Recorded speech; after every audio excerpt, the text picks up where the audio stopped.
Assalamualaikum warahmatullahi wabarakatuh. Innal hamdalillah nahmaduhu wa nasta'inuhu wa nastaghfiruh wa na'udzu billahi min shururi anfusina wa min sayyiati a'malina. May yahdihillahu fala mudilla lahu wa may yudlilhu fala hadiyalah. Asyhadu an la ilaha illallah wahdahu la syarika lah wa asyhadu anna Muhammadan abduhu wa rasuluh la nabiyya wa la rasula ba'dah. Allahumma salli wa sallim ala nabiyyina Muhammad wa ala alihi wa ashabihi wa man tabi'ahum bi ihsanin ila yaumiddin wa ba'd. Jamaah salat maghrib yang dimuliakan oleh Allah Subhanahu wa taala, insyaallah pada kesempatan ini kita akan membacakan tafsir dari surah Al-Ahqaf. Para hadirin yang dimuliakan oleh Allah Subhanahu wa taala, sebagaimana kita ketahui surah Al-Ahqaf adalah bagian dari surah-surah Makkiyah. Ya, surah Makkiyah, surah-surah ataupun ayat Makkiyah, ayat-ayat yang diturunkan oleh Allah Subhanahu wa taala sebelum Rasulullah sallallahu alaihi wasallam hijrah ke kota Madinah. Nah, ini pendapat yang paling kuat dari pendapat para ulama tentang pembagian surah Makkiyah dan surah Madaniyah. Ya, karena kita sering mendengar surah Makkiyah adalah surah yang diturunkan di Mekah, ataupun ayat-ayat Makkiyah adalah ayat-ayat yang diturunkan di Mekah. Sedangkan Madaniyah adalah yang diturunkan di Madinah.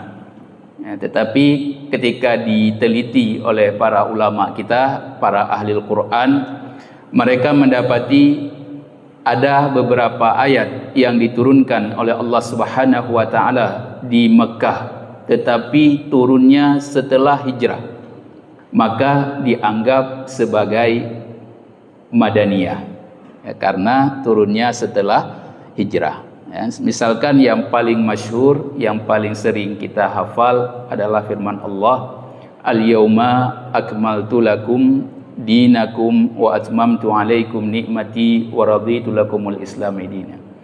Ayat ini turunnya itu persis ketika Rasulullah sallallahu alaihi wasallam sedang melaksanakan Hajjil Wada. Ya, beliau sedang berada di Arafah. Ya, Arafah ini berada di kota Mekah. Ya, tetapi para ulama menghukumi ayat ini sebagai ayat Madaniyah. Maka mereka mengartikan Makkiyah adalah ayat-ayat yang diturunkan sebelum hijrah, sedangkan Madaniyah adalah yang diturunkan setelah hijrah. Para hadirin yang dimuliakan oleh Allah Subhanahu wa taala, surah Al-Ahqaf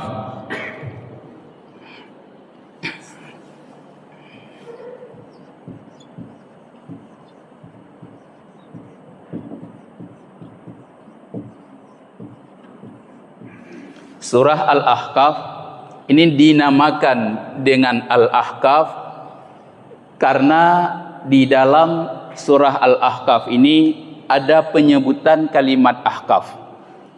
Ya, ketika Allah Subhanahu wa taala menceritakan tentang kaum Ad. Ya, kaum Ad itu diceritakan oleh Allah Subhanahu wa taala di dalam banyak ayat di dalam Al-Qur'an. Tetapi yang menyebutkan secara spesifik kalimat Al-Ahqaf itu hanya ada di dalam surah Al-Ahqaf ini.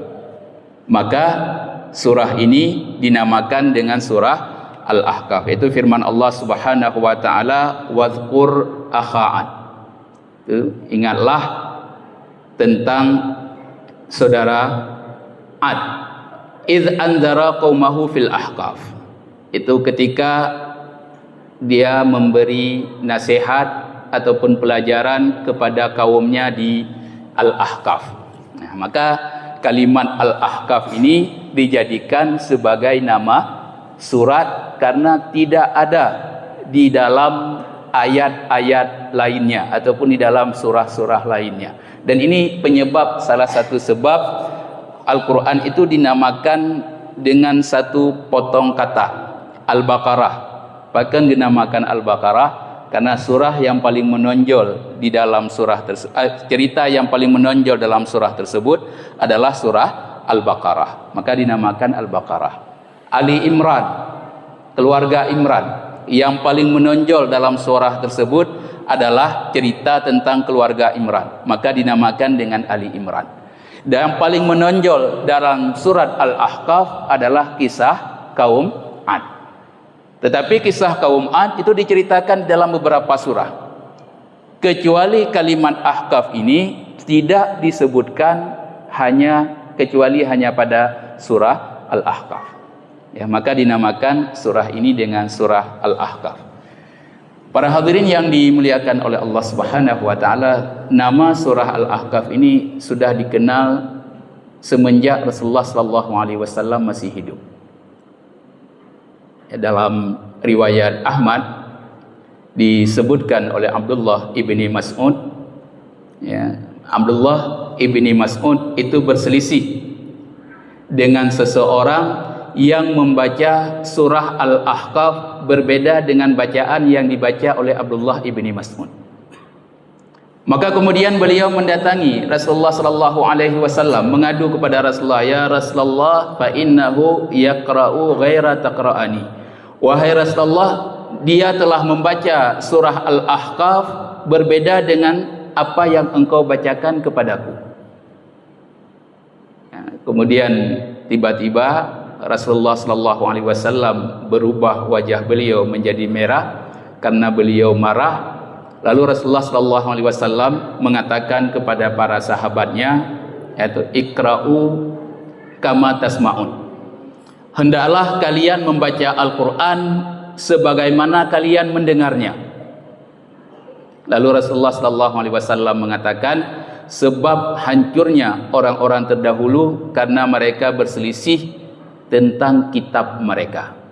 Ya, maka dalam riwayat lain disebutkan Rasulullah sallallahu alaihi wasallam menyebutkan, "Innallah anzala alayyal Qur'an bisab'ati ahruf." Allah Subhanahu wa taala menurunkan Al-Qur'an kepadaku dalam 7 huruf. Itu 7 dialek. Ya, 7 gaya bahasa Arab diturunkan Al-Quran kepada Rasulullah sallallahu alaihi wasallam. Maka orang-orang Arab itu berbeda dalam satu kalimat ketika mengucapkan ayat-ayat Al-Quran, dan itu dibenarkan. Ya, walaupun sebagian hari ini diartikan dengan qiraah sab'ah. Nah, hari ini dinamakan dengan qiraah sab'ah, qiraah 7 yang mutawatir. Walaupun sebagian ahli hadis mengatakan sab'atul ahruf bukanlah qiraah sab'ah. 7 huruf yang diturunkan Al-Quran itu tidak ada hubungannya dengan qiraah sab'ah. 7 huruf yang diturunkan Al-Quran itu berkaitan dengan logat ataupun gaya bahasa setiap suku dari orang-orang Arab. Nah, maka jamaah yang dimuliakan oleh Allah Subhanahu wa taala, surah Al-Ahqaf ini sudah dikenal namanya di tengah-tengah para sahabat radhiyallahu anhum ajma'in. Juga Abdullah ibni Abbas menyebutkan qara'a Rasulullah sallallahu alaihi wasallam alayya min al hatta hamim, yakni Al-Ahqaf. Rasulullah sallallahu alaihi wasallam membacakan kepadaku dari al sampai hamim, yaitu surah Al-Ahqaf. Maka surah ini sudah dikenal namanya di tengah-tengah para sahabat radhiyallahu anhum ajma'in dengan surah Al-Ahqaf. Surah Al-Ahqaf, jamaah yang dimuliakan oleh Allah Subhanahu wa taala, itu turun dengan beberapa poin inti dari surah Al-Ahqaf ini. Kita sampaikan terlebih dahulu secara umum sebelum kita masuk ke dalam tafsir inti dari surah Al-Ahqaf. Yang pertama, penguatan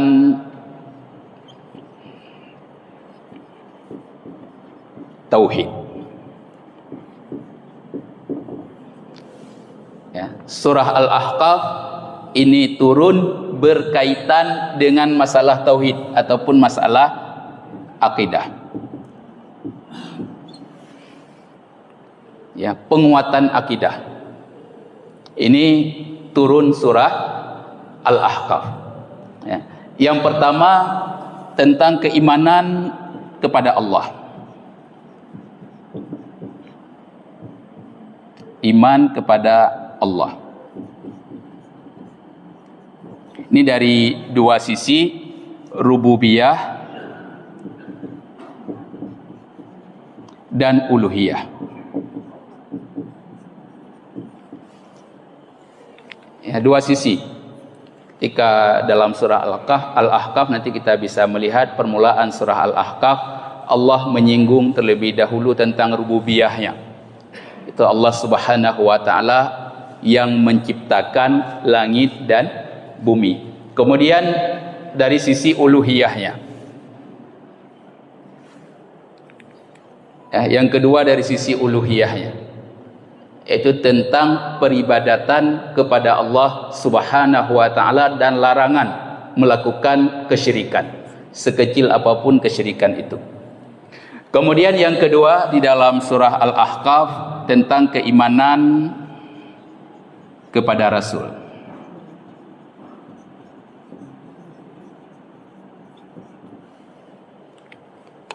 Ya, secara khusus kepada Rasulullah sallallahu alaihi wasallam dan kepada seluruh rasul-rasul yang diutus oleh Allah Subhanahu wa taala, baik yang Allah ceritakan kisahnya kepada kita ataupun yang Allah tidak ceritakan kisahnya kepada kita.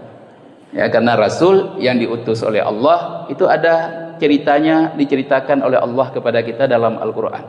Ada rasul yang diceritakan hampir sempurna seperti Nabi Musa alaihissalam. Ada rasul yang hanya disebutkan namanya.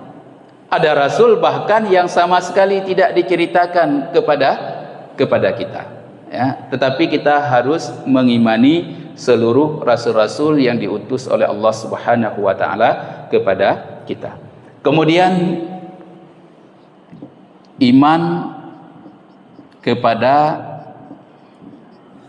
kitab. Seluruh kitab yang diturunkan oleh Allah Subhanahu wa taala harus kita imani. Ya, ini syarat bagi kesahihan akidah seorang muslim. Menyenna kitab Nabi yang diutus, oh kami tidak percaya Injil, kami tidak percaya Taurat, jatuh ke dalam kekufuran. Karena seluruhnya harus dipercaya Allah Subhanahu wa taala menurunkan kitab-kitab tersebut kepada para nabi, terkhusus Al-Qur'an. Maka ayat dalam surah Al-Ahqaf nanti secara khusus memang menyebutkan bagaimana keagungan Al-Qur'an. Ya, jangan sampai Al-Qur'an itu tidak diimani oleh orang-orang yang mengatakan mereka beriman kepada Allah Subhanahu wa taala. Kemudian yang kedua dari isi surah Al-Ahqaf, penekanan yang ada di dalam surah Al-Ahqaf, yang kedua adalah bukti kesyukuran.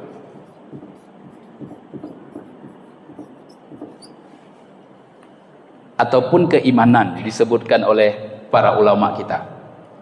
Ya. Surah Al-Ahqaf ini menceritakan tentang perintah untuk berbakti kepada kedua orang tua. Ya. Allah Subhanahu wa taala ingin membuat gambaran kepada kita. Ya, tetapi Allah laisa kamitslihi syai'. Allah itu tidak bisa diumpamakan dengan sesuatu apapun. Tetapi Allah Subhanahu wa taala secara tidak langsung itu ingin menggambarkan kepada kita, orang tua kita ya, itu mendatangkan kita ke dunia ini. Allah yang datangkan melalui perantara orang tua kita. Dari tiada sampai kita lahir. Kemudian ketika kita sudah ada, sudah lahir di dunia ini, bertahap Allah ceritakan. Kemudian ada di antara kita yang tidak berbakti kepada orang tua, ada yang berbakti kepada kedua orang tua. Nah, begitu juga dengan keadaan beriman kepada Allah. Allah yang membawa kita ataupun menciptakan kita dari tiada, kemudian Allah Subhanahu wa taala ciptakan kita. Allah Subhanahu wa taala kemudian mengatur seluruh kehidupan kita. Allah memberi seluruh kebutuhan kita. Tetapi ada di antara kita yang beriman, ada yang kufur. Ya, maka di sini Allah ingin membuat perumpamaan ketika seseorang itu berbakti kepada kedua orang tuanya dan itu menjadi syarat sah ibadah kepada Allah Subhanahu wa taala. Karena Ibnu Abbas beliau mengatakan, innallah la yaqbalu salas illa bisalas. Allah tidak menerima 3 perkara kecuali dia harus didampingi oleh 3 perkara yang lainnya. Salah satunya adalah Allah tidak menerima ibadah kepadanya kecuali seseorang itu berbuat baik kepada kedua orang tuanya. Itu syarat. Ya, maka Allah meminta bukti kesyukuran kita kepada Allah Subhanahu wa taala. Kemudian yang ketiga, kisah kaum Ad.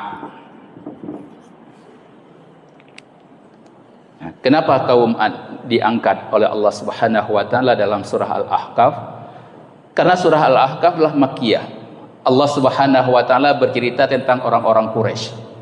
Orang-orang Quraisy, salah satu penolakan mereka kepada Nabi Muhammad alaihissalatu wassalam bukan karena Nabi Muhammad seorang pendusta. Itu tidak. Karena mereka sangat meyakini Nabi Muhammad alaihissalatu wassalam adalah seorang yang sangat jujur. Ya, tetapi mereka menolak karena mereka memiliki kedudukan yang lebih tinggi di tengah-tengah masyarakat. Ya, orang Quraisy yang lebih mulia dibandingkan dengan para sahabat yang mengikuti agama yang dibawa oleh Rasulullah sallallahu alaihi wasallam. Maka Allah ceritakan kisah kaum Ad. Kaum Ad itu lebih kuat dari orang Quraisy. Kaum Ad lebih kaya dari orang Quraisy. Tetapi mereka dibinasakan oleh Allah Subhanahu wa taala karena mereka tidak beriman.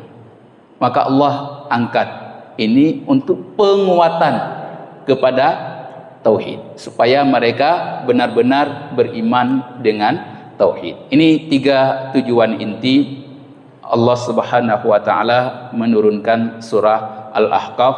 Nanti akan kita lihat satu persatu dari tujuan turun surah ini.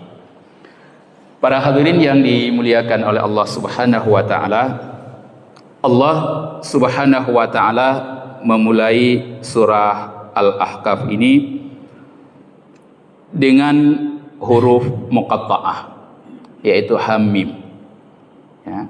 Dan cukup banyak ayat-ayat yang Allah Subhanahu wa taala memulai dengan huruf muqatta'ah. Allah Subhanahu wa taala memulai dengan huruf muqatta'ah. Ya, huruf muqatta'ah itu huruf hijaiyah.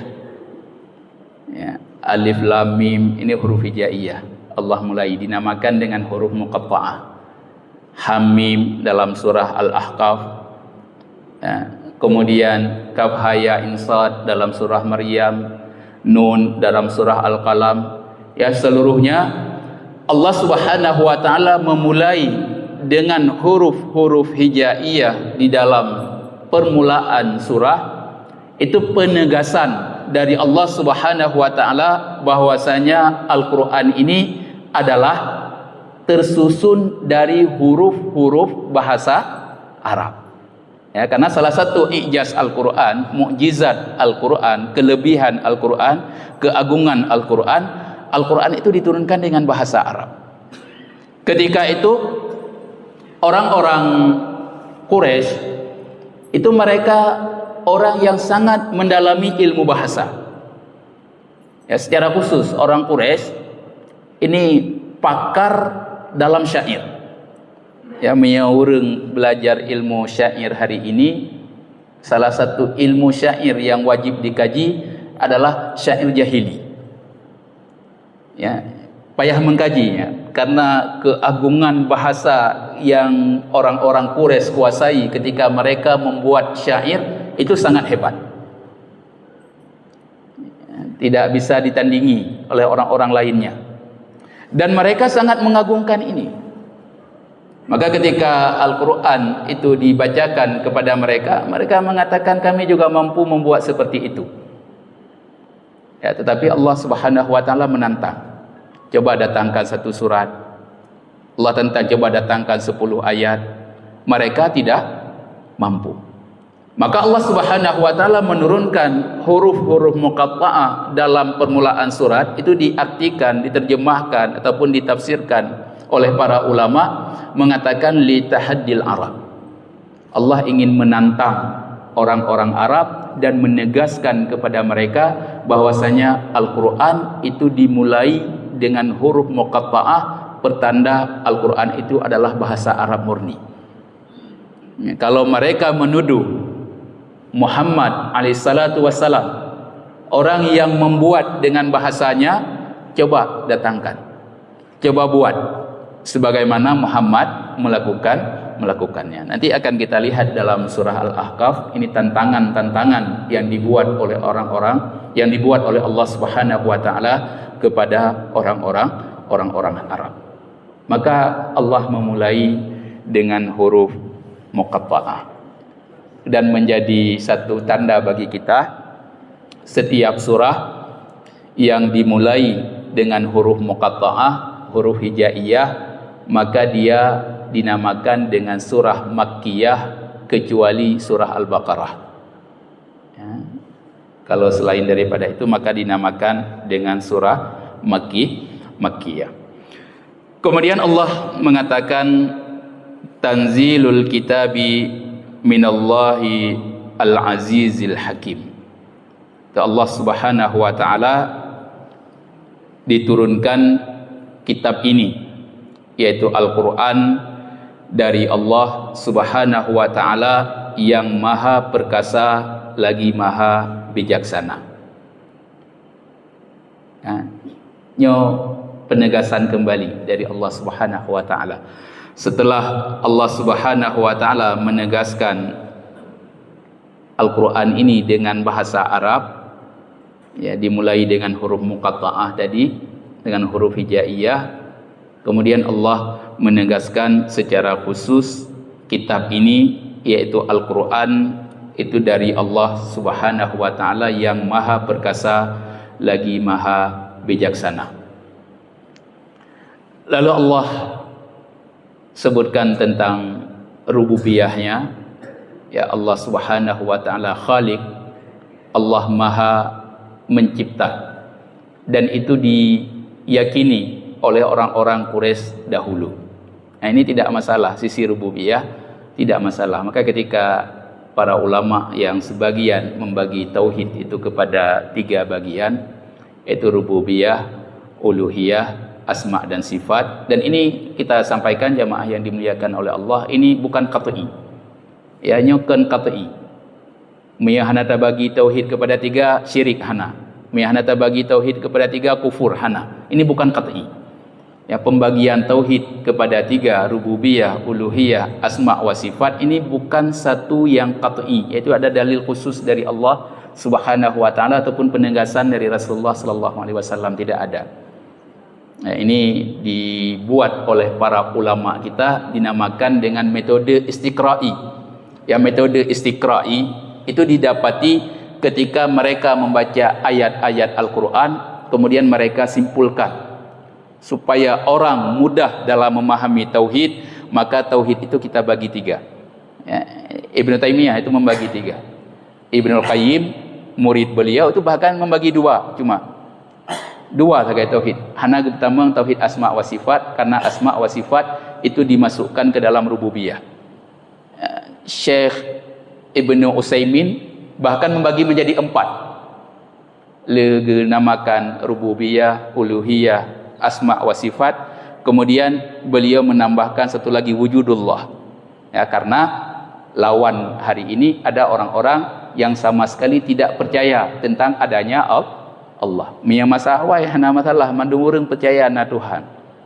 Ya, cuma beriman dengan tidak. Maka yang pertama sekali membagi metode itu adalah Ibnu Taimiyah. Beliau membagi tauhid menjadi 3, dan itu untuk mempermudah kita ketika belajar ilmu tauhid. Yang mudah dan yang memahami mantap gebagi. Ya, makanya tak ingat pakan karena urangnya na yang sampaikan menyekan tauhid dah bagi tiga nyo sesat. Hana urusan dengan bagi tiga. Yang penting nanya beriman kepada Allah. Caranya mantap, metode mantap yang dibuat oleh para ulama kita. Yang ini dinamakan dengan metode istiqra'i. Ya, dibaca ayat-ayat Al-Quran, hadis-hadis, kemudian dikumpulkan satu metode. Oh, begini supaya kita mudah dalam mengenal Allah Subhanahu wa taala. Ya. Para hadirin yang dimuliakan oleh Allah Subhanahu wa taala, di dalam ayat ini Allah menegaskan tentang rububiyahnya. Ya, Allah mengatakan ma khalaqnas samawati wal ard wa ma bainahuma illa bil haqqi wa ajalim musamma walladzina kafaru amma unziru mu'ridun. Allah mengatakan kami tidak menciptakan langit dan bumi dan apa yang ada di antara keduanya melainkan dengan tujuan yang benar. Ya, semua apakah ada gunung, pakena lautan, pakena langit, itu tujuannya pasti ketika Allah Subhanahu wa taala menciptakan. Ya, kenapa ada siang, kenapa ada malam, itu tujuannya pasti. Dan kita bisa mempelajari Al-Qur'an, nanti akan kita dapati isi dari Al-Qur'an itu menjelaskan satu persatu tujuan Allah Subhanahu wa taala menciptakan langit, bumi dan apa yang ada di antara keduanya. Lalu Allah mengatakan wa ajalim musamma. Ya, ketika Allah Subhanahu wa taala menciptakan langit, bumi dan apa yang ada di antara keduanya dengan kepastian yang pasti, Allah mengatakan dan dalam waktu yang ditentukan. Nah, batas waktu. Ya. Penghabis dari batas waktu itu dinamakan dengan kiamah. Nah, ini batas akhir dari waktu. Miyakabih wate maka kiamah selesai. Ya, maka Allah Subhanahu wa taala menciptakan ini dengan memberikan batas waktu baginya. Lalu Allah mengatakan walladzina kafaru amma unziru mu'ridun. Adapun orang-orang kafir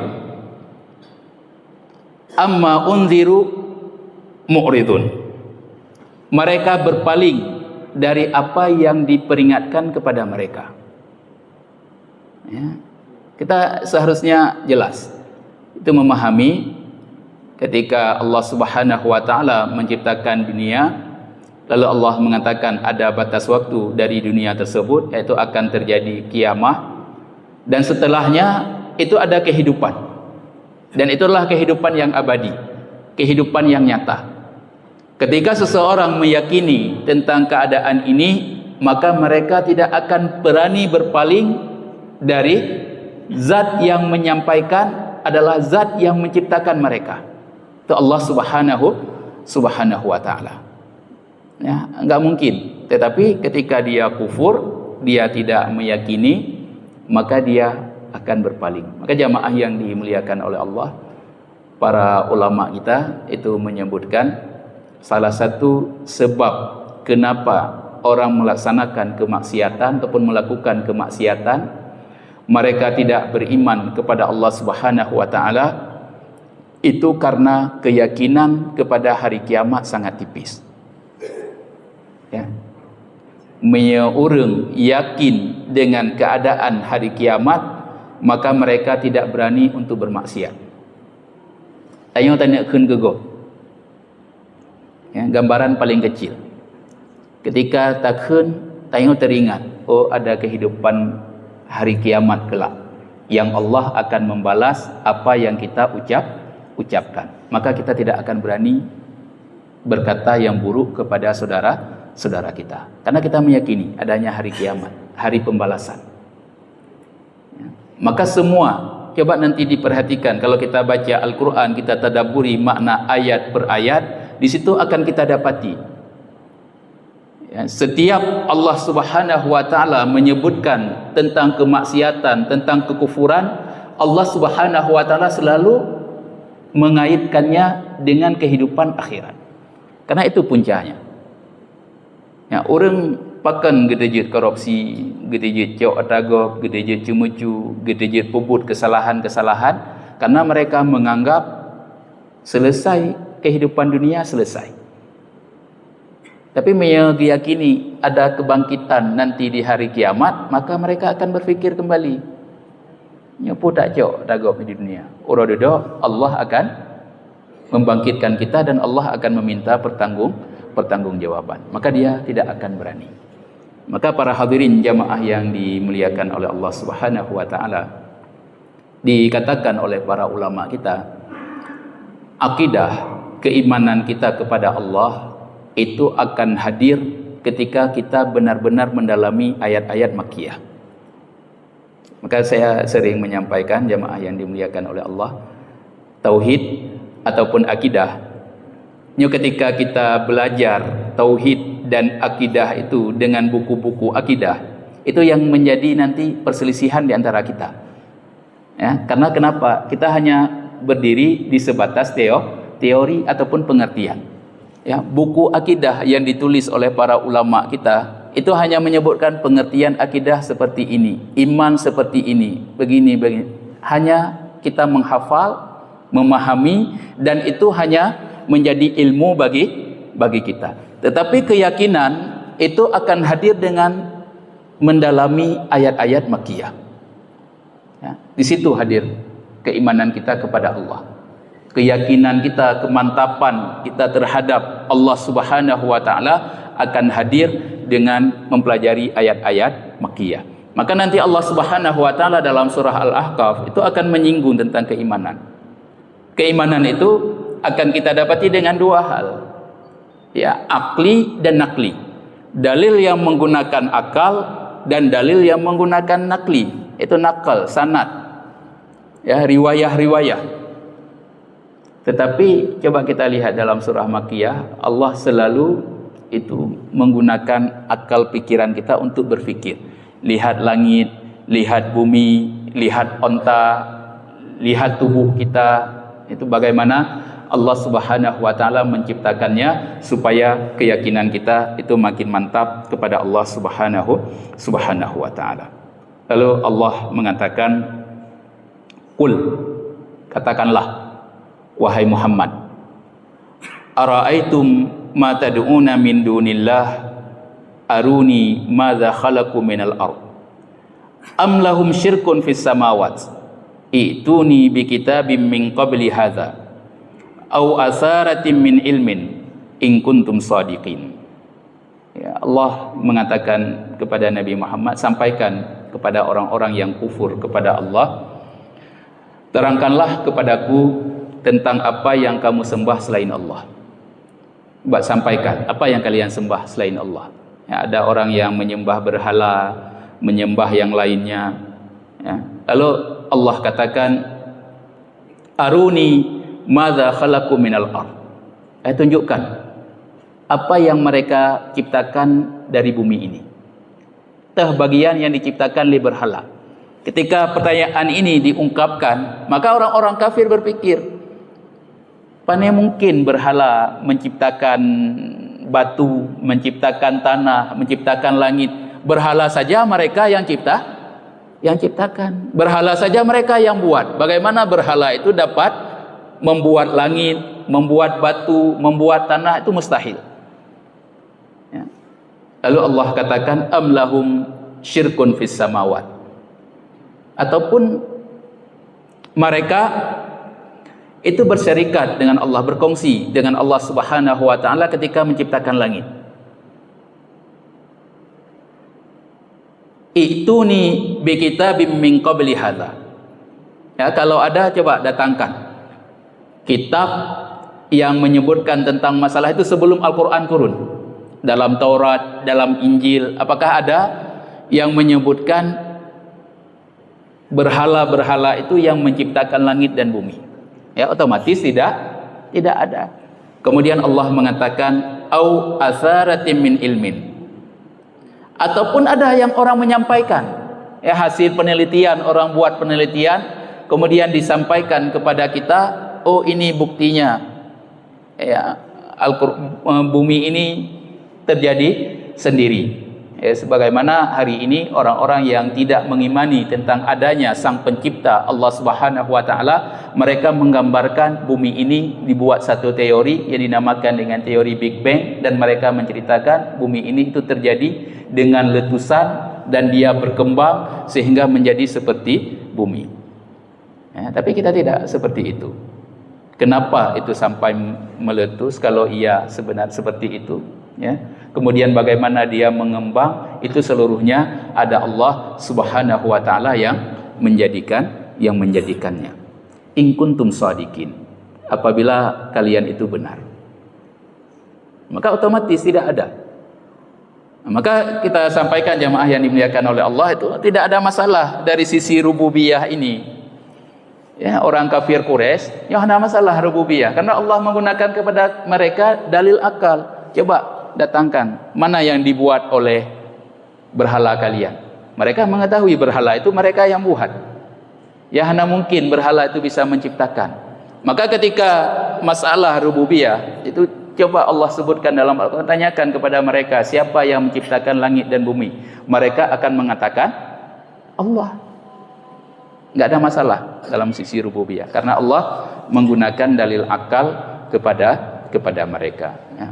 Wallahu ta'ala alam, insyaallah akan kita lanjutkan pada pertemuan yang akan datang. Ya, 5 menit. Mungkin ada yang ingin ditanyakan ataupun ingin ditambahkan.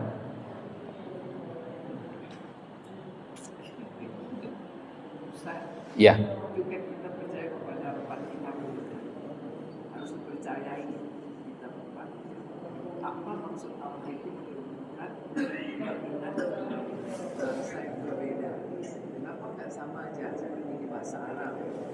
Apa maksud supaya mudah dimengerti atau bagaimana pada zamannya? Iya, baik. Bahasa kan berarti. Iya. Ya, kenapa berbeda-beda bahasa kitab yang diturunkan oleh Allah? Karena tujuan kitab itu diturunkan itu harus dipahami oleh orang yang diturunkan kitab itu. Ya.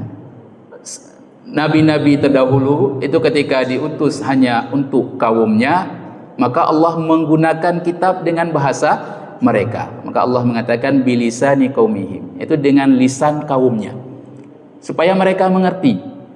Ya, tetapi umat Nabi Muhammad alaihissalatu wassalam itu diutus bukan hanya kepada kaumnya, tetapi kepada seluruh manusia.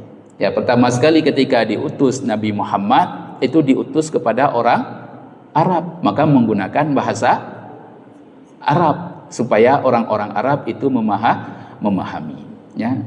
Kemudian berkembang. Ya, kita sampai kepada kita, seharusnya kita juga harus memahami bahasa Arab karena bahasa Arab itu bahasa agama kita. Ya, bahasa syariat kita. Maka disebutkan oleh Ibnu Taimiyah, belajar bahasa Arab itu hukumnya fardhu ain, bukan fardu kifayah. Ya, fardu ain untuk memahami perintah. Ya, lebih dari memahami perintah itu fardu kifayah. Kapan jatuh menjadi fardu kifayah? Ketika dia sudah coba belajar, dia tidak mampu memahami, maka dia bilang udah kamu aja belajar, nanti saya belajar sama kamu. Nah, itu baru jatuh fardu kifayah. Hukum dasar belajar bahasa Arab itu fardu ain karena kitab kita diturunkan oleh Allah Subhanahu wa taala dengan bahasa Arab. Jadi tujuannya itu untuk dipahami oleh kaum yang diturunkan kitab tersebut. Nah, wallahu a'lam.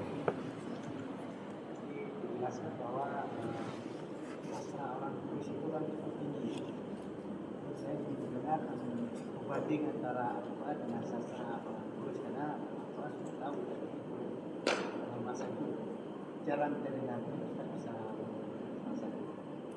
Salah satu bentuk bahasa sastra orang Kurus itu. ya, baik. Ya, orang Quraisy itu memiliki sastra yang sangat tinggi, tetapi sastra mereka itu diketahui oleh sesama mereka. Ya, cukup banyak syair-syair jahili, tapi saya tidak menghafal syair-syair jahili. Tapi cukup banyak syair-syair jahili. Tapi ketika diucapkan, itu orang sesama mereka langsung mengetahui. Kita bisa melihat ya perbandingan Al-Quran. Nah, surah Al-Fil misalkan, kita kasih contoh. Surah Al-Fil itu disebutkan oleh Nabi palsu ketika ditanyakan apa diturunkan kepada Muhammad hari ini. Jadi katakan nuzila alaihil yawm surat Al-Fil. Dah diturunkan hari ini kepada Muhammad alaihi salatu wassalam itu surah Fil. Ya, Amr ibn al-As ketika itu belum Islam. Ditanyakan kepada Amr ibn al-As, apa turunkan Muhammad?